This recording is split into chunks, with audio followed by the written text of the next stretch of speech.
नमस्कार, आप देख रहे हैं कमोडिटी राउंड अप। मैं हूं मनीषा गुप्ता और आज बात करेंगे गेहूं की, जहां पर सरकार की तरफ से ऐसा माना जा रहा है कि ओएमएसएस की एक बड़ी ट्रांशेज यहां पर अक्टूबर से महीने से बाजार में लॉन्च की जाएंगी। क्या हो सकते हैं ये नंबर्स, क्या होगा इसका बाजार पे इम्पैक्ट, त्योहारी मांग को लेकर क्या बनेगी इसकी स्ट्रेंथ, बताएंगे आपको।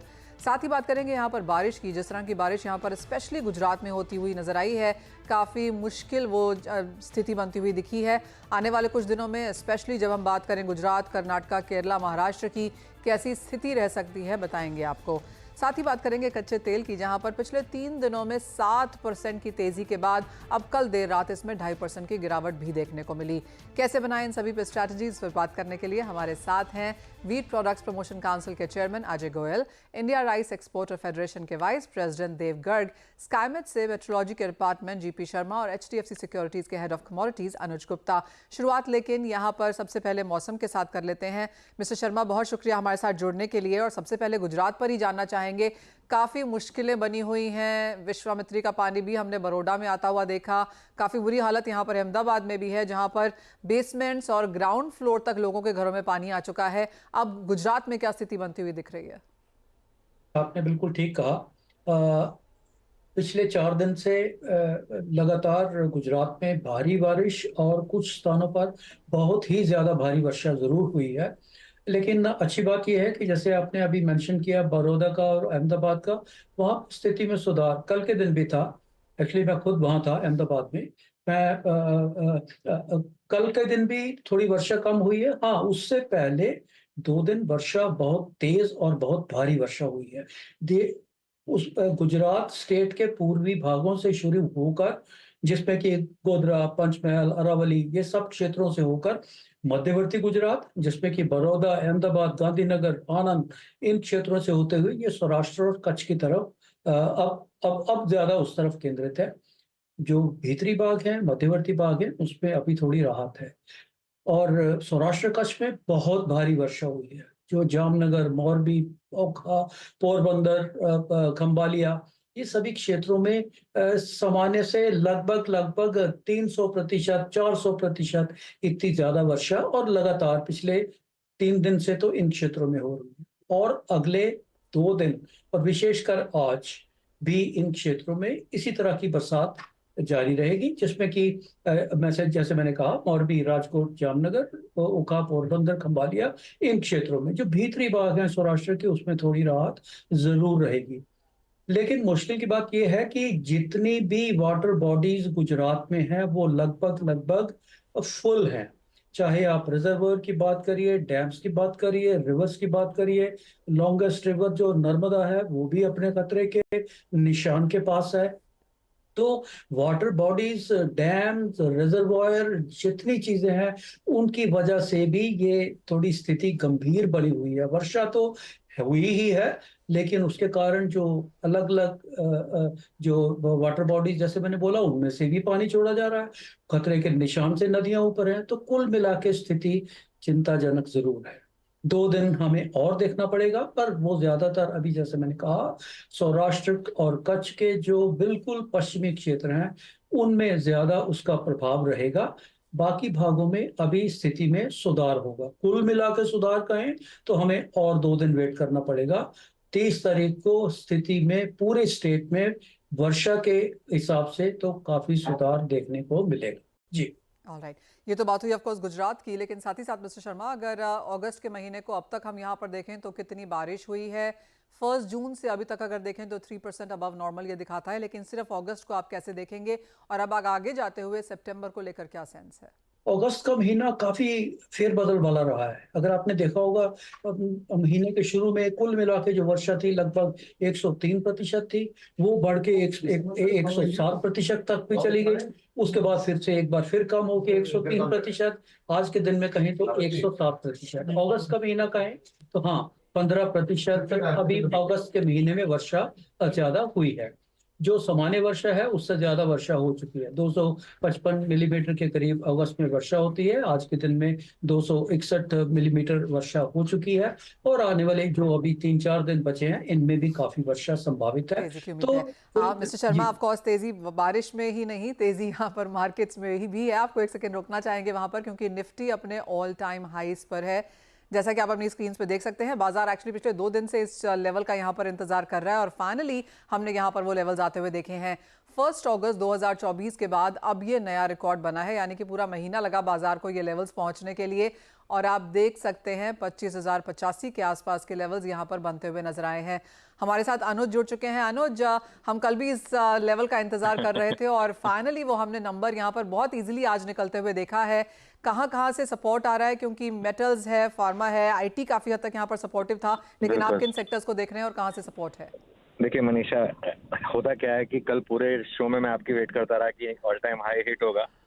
वो नहीं हुआ और आज सुबह मैं हर्षदा को ये बता रहा था कि मैं थोड़ा जल्दी निकल गया था मुझे, तो मैं कहा था कि आज शायद हम एक्सपेक्ट नहीं कर रहे हैं तो आज ऑल टाइम हाई हिट हो जाएगा। तो ये हो गया मार्केट में। ये चीजें ऐसी होती हैं, या तो गैप से निकलती हैं, जब आप उम्मीद छोड़ देते हैं तब निकलती हैं।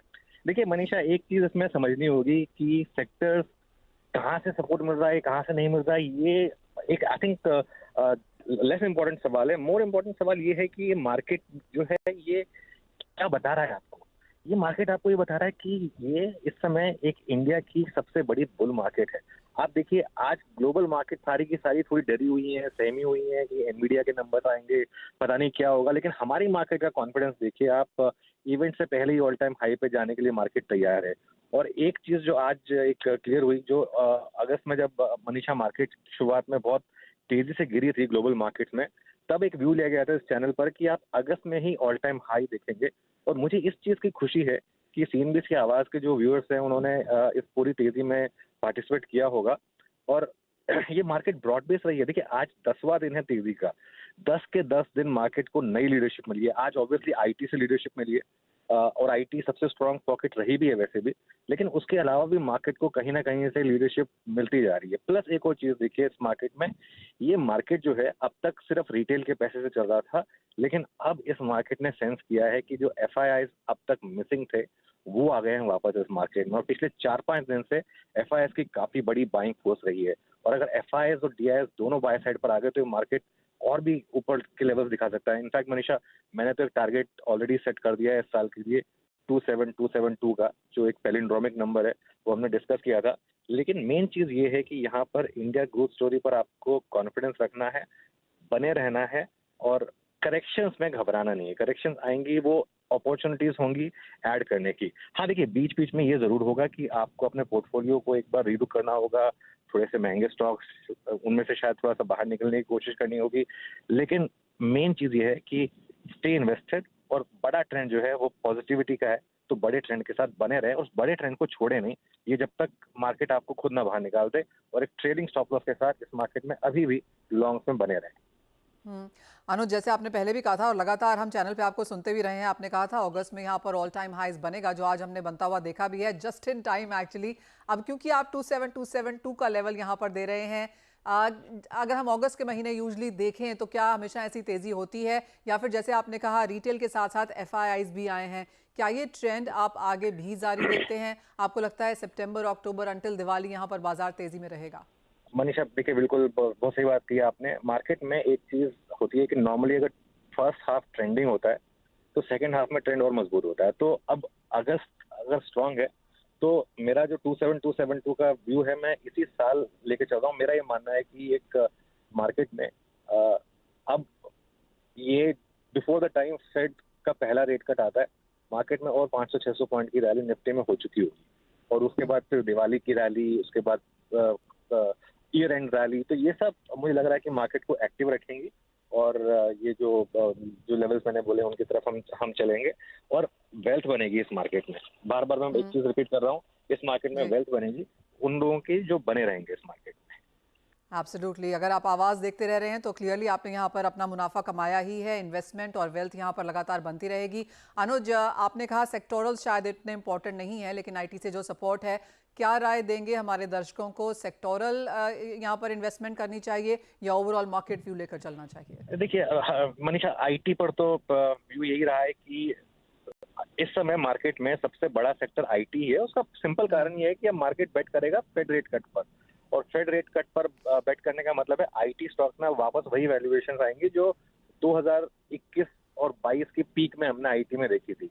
उसके बाद इनमें काफी हमने एक कोलैप्स देखा था, और अब क्योंकि यूएस मार्केट, यूएस इकोनॉमी भी अच्छा कर रही है, रिसेशन का भी रिस्क वहां पर खत्म हो रहा है, प्लस रेट कट मिलेंगे, तो आईटी के तो जैसे कहते हैं ना पांचों उंगलियां घी में है, ये वो वाला मामला है आईटी। और आईटी पर तो खैर मैं इस साल के शुरू से पॉजिटिव रहा हूँ। मेरा एक व्यू ये रहा है कि इस साल आपके पोर्टफोलियो का मिनिमम 25% आईटी में होना चाहिए। वैसे ज्यादा भी हो सकता है, लेकिन मिनिमम 25% आईटी में होना चाहिए। कल भी हमने इन्फोसिस, कल और परसों 2 दिन इन्फोसिस और बाकी सब आईटी स्टॉक्स की बात की थी।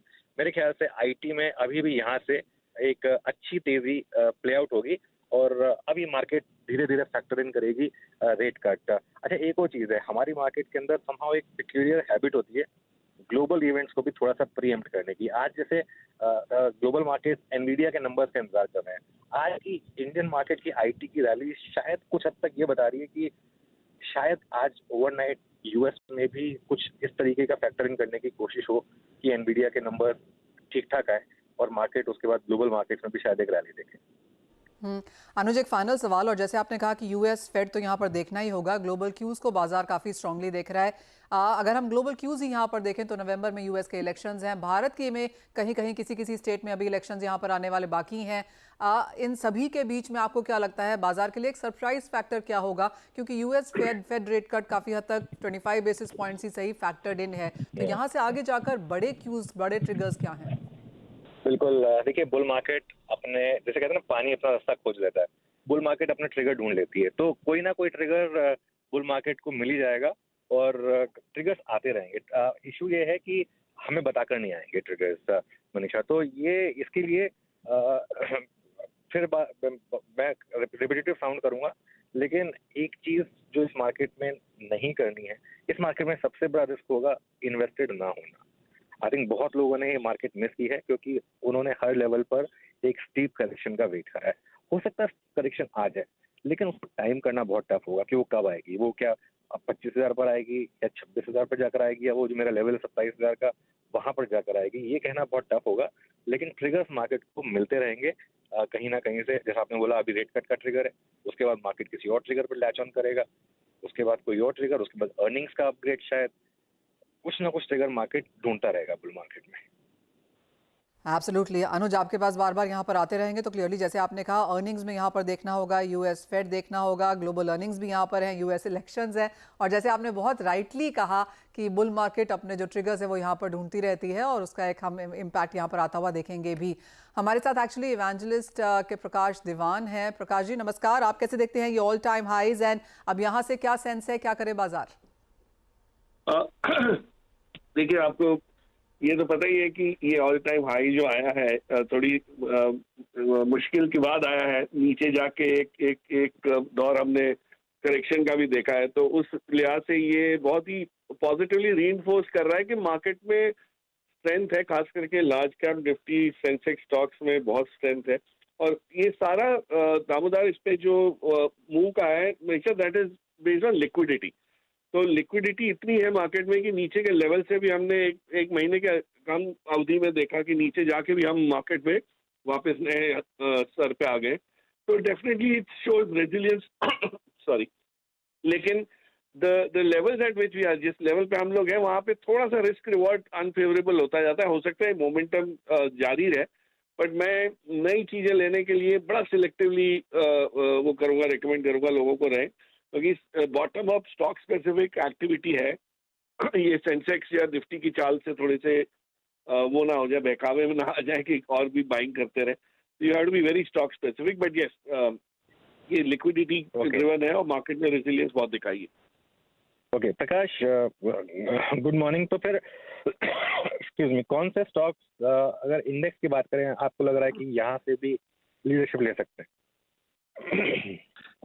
ये देखिए, निफ्टी के लेवल्स, आई मीन निफ्टी के बाहर के अगर स्टॉक्स आप देखें तो थोड़े से जो जहाँ पे हमने टर्न अराउंड सिचुएशन देखी, जैसे केमिकल्स हो गया या कुछ हद तक आईटी में भी देखा है कि कुछ मूव्स आ रहे हैं, वहां पे आपको थोड़ा टैक्टिकल वो मूव मिलेगा। बट मुझे अभी भी ऐसी कोई चीज, ऐसे कोई पॉकेट्स नहीं दिखे जब बहुत आपको बड़ी वैल्यू दिखे। तो ये तो मार्केट में जो सेक्टर रोटेशन है हमने देखा है, उस लिहाज से कुछ कुछ फाइनेंशियल्स में, कुछ फार्मा कंपनीज में, इस टाइप के उसमें सब वो आए, बट कोई specifically to be very honest ऐसा मन नहीं करता कि जाके इसमें ऐड कर दें और ये भाव पे भी मोमेंटम को करें। मैं तो वैल्यू इन्वेस्टर हूँ, मोमेंटम इन्वेस्टर शायद कर पाएंगे, बट वैल्यू इन्वेस्टर्स के लिए थोड़ा मुश्किल का दौर है।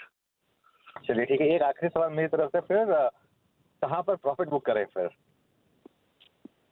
प्रॉफिट बुक करें आप, ये जितने भी अगर आपके पास हैं जो डिफेंस, रेलवे, इस टाइप के कुछ इंफ्रा स्टॉक्स हैं, और कुछ जो ये डेटा सेंटर और छोटे स्टॉक्स की मैं बात कर रहा हूँ, जहाँ पे 100, 110, 120 पी हो चुका है। अभी हम सिर्फ एक स्टोरी के बलबूते देख रहे हैं कि मार्केट में प्राइसेस जहाँ पे आए हैं, तो जहाँ भी आपको पी अब नॉर्मली हाई लगता है और अर्निंग्स को आने में समय है और कंपनी का मार्केट कैप छोटा है, यानी 1500-2000 करोड़ के नीचे है, तो डेफिनेटली वहाँ प्रॉफिट बुक करना चाहिए, क्योंकि इन स्टॉक्स में जब गिरावट आएगी तो बहुत तीव्र हो सकती है और उससे बचना ज़्यादा जरूरी हो जाएगा। ऑल राइट प्रकाश, बहुत शुक्रिया साथ जुड़ने के लिए, और अनुज आपका भी ये टाइम इन पे लॉगिन करने के लिए। तो क्लियरली जैसे एक क्वेश्चन का वर्ड भी यहाँ पर आ रहा है कि जो पी जहाँ पर एबनॉर्मली हाई है, जैसे कि शायद इंफ्रा, डिफेंस, रेलवेज हैं, वहाँ पर कुछ मुनाफा वसूली देखने को मिल सकती है। IT on the stronger side है, एक नए हाईज के आसपास अभी भी निफ्टी में लगातार यहाँ पर कारोबार है। नया हाई और भी हमने यहाँ पर बनता हुआ देखा है। इस वक्त अगर बात करें तो 25,104 के आसपास के स्तर, तो क्लियरली स्ट्रॉन्ग स्ट्रेंथ यहाँ पर कंटिन्यूड है इक्विटी मार्केट्स में। एक ब्रेक का समय है, लौटेंगे तो बात यहाँ पर फिर से करेंगे कमोडिटी बाजार की। हमारे साथ अब HDFC सिक्योरिटीज के हेड ऑफ कमोडिटीज अनुज गुप्ता हैं। अनुज नमस्कार। और काफी चौपी बाजार हैं ये, कल हमने सोने में ऑल टाइम हाई क्लोजिंग आते हुए देखी थी, करंट लेवल से क्या करने की राय है? Manisha ji good morning. देखिए जिस तरीके से एक चौपीनेस आई है, हमें लगता है कि मार्केट अभी थोड़ा सा एक रेंज में रहेगा, और हालांकि $2500 के ऊपर सस्टेन कर रहा है। हमें लगता है कि यहाँ पर जो रेंज रहेगी वो नीचे में करीबन अगर हम बात करें तो 71,700 से लेकर 72,300 के बीच का मार्केट रहेगा। अगर ऊपर प्राइस थोड़ा बाउंस बैक करते हैं 72,100, 72,200 के आसपास, तो बिकवाली का ट्रेड इंट्राडे के लिए ले सकते हैं। नीचे 71,780 तक के टारगेट देखने को मिल सकते हैं, और अगर 71,700 के आसपास मिले तो खरीदारी का ट्रेड बना के भी चल सकते हैं। तो ओवरऑल अगर आप देखेंगे तो गोल्ड और सिल्वर अभी फिलहाल एक रेंज में है। हालांकि मार्केट अभी वेट कर रहा है जो इन्फ्लेशन के डेटा आने हैं, वो डेटा इंपॉर्टेंट रहेंगे, मगर हाँ कहीं ना कहीं मार्केट थोड़ा सा यहाँ पे एक हमें लगता है कि एक रेजिस्टेंस फेस कर रहा है, यहाँ पर एक रेंज वन मोमेंटम देखने को मिल सकती है। अनुज, साथ ही साथ क्रूड ऑयल में अब क्या करने की राय है? बिकॉज 3 दिन में 7% की तेजी के बाद जिस तरह की मुनाफा वसूली कल शाम को आई है, कैसे स्ट्रेटेजाइज करें? देखिए हमें लगता है कि हालांकि अगर आप देखेंगे तो कहीं ना कहीं जियोपॉलिटिकल टेंशन अभी बरकरार है, मगर जिस तरीके से प्राइस 7% रन अप हुए थे, एक प्रॉफिट बुकिंग वहां पर आती हुई दिखाई दी है। हमें लगता है कि इंट्राडे के लिए मार्केट एक ओवरबॉट जोन में है, जहां पर सेल ऑन राइज की स्ट्रेटेजी यूज कर सकते हैं। तो क्रूड में करीबन 6400-6420 के आसपास के स्तर मिले तो वहां बिकवाली का ट्रेड बना सकते हैं। स्टॉप लॉस 6488 का रहेगा। टारगेट नीचे करीबन 6320 तक आ सकता है, और अगर 6320 जो कि WTI में करीबन $72-71 के आसपास आएगा, तो वहां पे अगेन खरीदारी का ट्रेड बना के चल सकते हैं। तो यहाँ पर भी रेंज बाउंड मोमेंटम है, मगर हाँ ये है कि ओवरबॉट होने की वजह से एक सेलिंग प्रेशर आता हुआ दिखाई दे रहा है। अनुज, एक फाइनल सवाल, और ये एग्री पर है, और जिस तरह की बारिश गुजरात में हुई है, जहाँ पे हम अज्यूमिंग काफ़ी सारी फसलें अब अंडर वाटर हैं, आपको लगता है कुछ कंसर्न्स हैं उसको लेकर, या बहुत जल्दी है अभी इसके ऊपर कोई निष्कर्ष निकालना? और आपकी सेंस अब एग्री स्पेस में क्या है? देखिए अगर हम एग्री में देखें और अगर हम गुजरात पर्टिकुलर की बात करें, तो हमें मसालों का काफी बड़ा क्षेत्र है। हमें लगता है कि फिलहाल अभी जो सेंटिमेंट है वो काफी मिले जुले हैं, मगर हाँ जिस तरीके से बारिश हुई है और आगे हम देखेंगे कि जो मसालों की सोइंग होगी वो भी यहाँ पर बढ़ती हुई दिखाई दे सकती है। तो उसके वजह से हम देख रहे हैं कि सभी मसालों में एक फिलहाल थोड़ा सेलिंग प्रेशर आता हुआ दिख रहा है, मगर ये डेफिनेटली है कि यहाँ से ज्यादा बड़ी गिरावट आपको देखने को नहीं मिलेगी, क्योंकि जिस तरीके से ज्यादा पानी होने की वजह से सोइंग एक्टिविटी डिले होगी, जैसे हम कॉटन में भी देख रहे हैं कि एक सोइंग एक्टिविटी डिले होती हुई दिख रही है, तो वो प्राइसेस को सपोर्ट करेगी। तो मुझे लगता है कि जो भी भाव चल रहे हैं वो थोड़े से अभी ओवर सोल्ड में है, जहां से आपको एक अच्छी रिकवरी देखने को मिल सकती है। ओके, तो कुछ खरीदारी के मौके यहाँ पर भी ढूंढे जा सकते हैं, और ऑफकोर्स गुजरात में अभी कुछ असेसमेंट नहीं हुई है कि किस तरह का नुकसान वहाँ पर है, उस पर भी नज़र रखनी चाहिए। बहुत शुक्रिया अनुज साथ जुड़ने के लिए और तमाम स्ट्रैटेजीज शेयर भी करने के लिए। एक ब्रेक का समय है, लौटेंगे तो बात करेंगे इक्विटी मार्केट्स की।